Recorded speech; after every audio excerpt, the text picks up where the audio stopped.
When I became a model, it's not like the world that you see now with like red carpets and fashion shows. It wasn't like that. It was like I was a little kid. I mean, I think of it almost like this spaceship thing where, you know, it comes down and sucks you out of your small town and drops you in New York City. It's pretty much, yeah. Like, it's a different world. So it was so cool, though. I'm so grateful because it got me out of a situation where I would have probably gotten into trouble. Because, how so? Well, because I was like living in my own little world and like bored and didn't know what to do with myself and didn't have like a thing that was mine I was passionate about. I didn't have like a place to direct my energy. When you're a teenager and it's coming time, you have to like choose where you want to go to college and choose what you want to do for the rest of your life. And if you don't know, I think that can be a really scary, dangerous place to be. When you were going to New York and you were in high school, yeah, would you travel there alone? Yeah, so I would take was it a train or was it a plane? Oh, you would take a bus to New York. Yep, I was taking the bus, the Martha Strawways bus.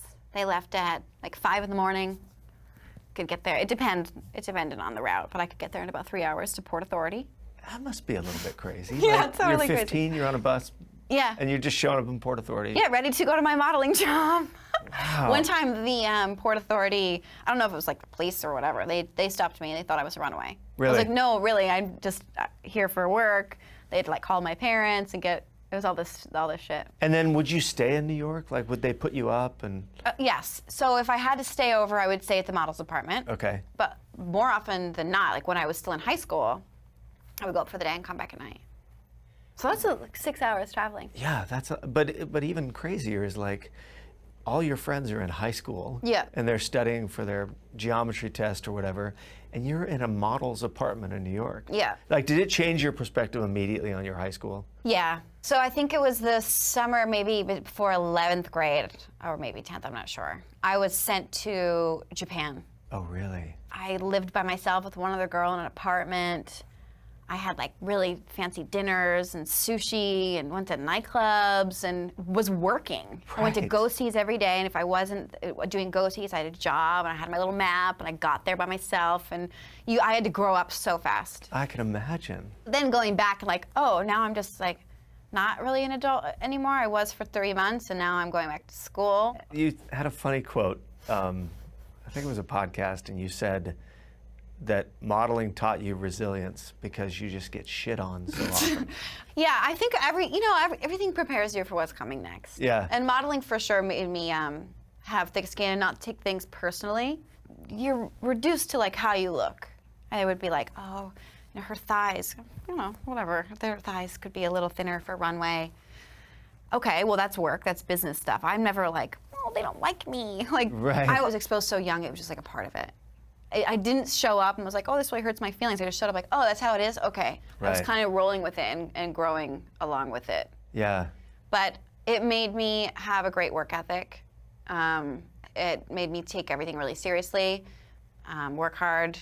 Also, I got audited when I was 18 years old. So you did? Yeah. So I had to learn about money and learn how to like taxes. A kid.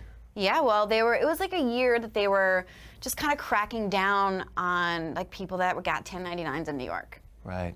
And what happens is like the agency pays you your check after like they take out all their expenses for all your pictures and all your books and your model's apartment, and then you get like nothing. You get $20. No shit. Yeah. You get nothing, and you're like, well, your 1099 says you made this much. And so I got audited. It was fine, nothing bad happened, but I was like, oh my God. So I had to get in there and like understand and sit with an accountant and like figure out what was going on, and I didn't know anything at that time. I'm a kid. So it taught me a lot about like taxes, boring stuff. Yeah, but it sounds like you created your own life lessons. Like, yeah. It doesn't sound like you had parents that sat you down and said, here's how you do your taxes. Nobody told me. You just ran into it. Yeah, exactly. So and at the time it was so scary. But I'm so grateful. I don't have a business manager. I do everything myself. Did you have money as a kid growing up? Fuck no, not even close. I think if you don't have money, you never sit your kids down and teach them how to manage money. Exactly. Which is sort of counterintuitive. Like, it seems like that would be a good thing to do. Right. Well, I did learn valuable lessons like waste not, want not. Yeah. We don't have like, there's not a whole bunch of this. And every penny saved, is a penny earned. And I really understood the value of working hard and to have money to buy if you want to buy things. I didn't get handed anything. But you know, I always had a fear that when I got to New York, if I ran out of money, I would be so screwed. I would be on the side of the road. There was nobody to help me. You couldn't call home and No, say, I can't call home and ask for anything. They don't have it, you know? There was nobody that I could have called if I got into trouble. So the option was don't get into trouble.